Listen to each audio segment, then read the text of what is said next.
Hi, Quadcopter 101 here.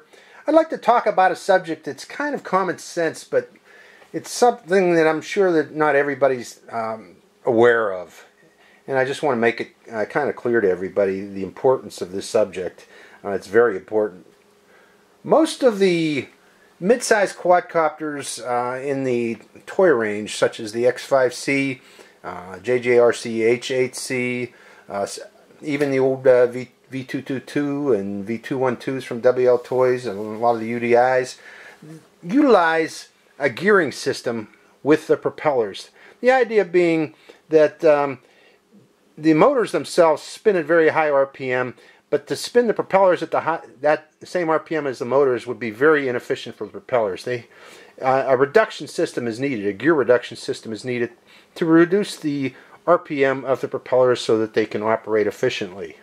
But with this gearing system, this introduces a potential problem for the model aircraft flyer in that these gears easily get gummed up with sand, with debris, with carpet, shag carpet, with pet hairs.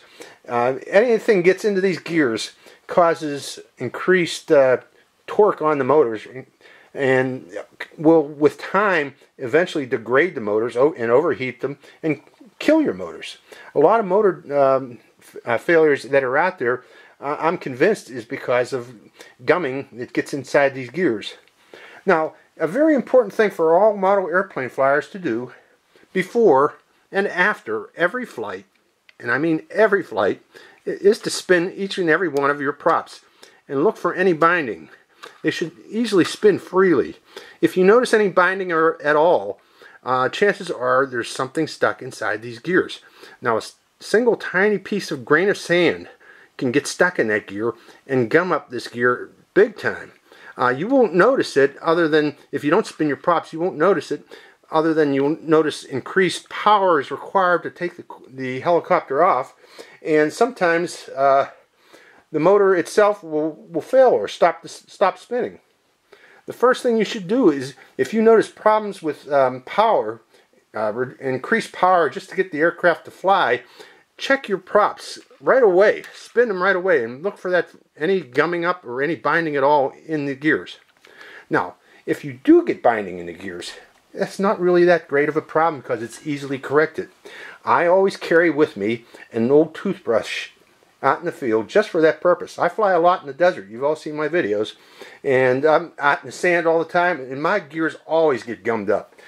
What I always do is carry this with me, and if before a flight I notice any binding, I just gently brush the gears all the way around. Just turn that, make sure to brush both the pinion and the main gear, and slowly rotate the propeller while you're doing such.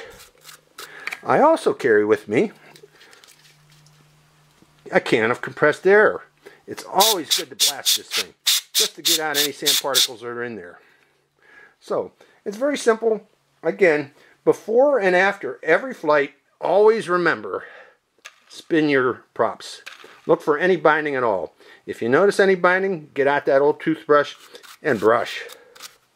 Okay? Very simple.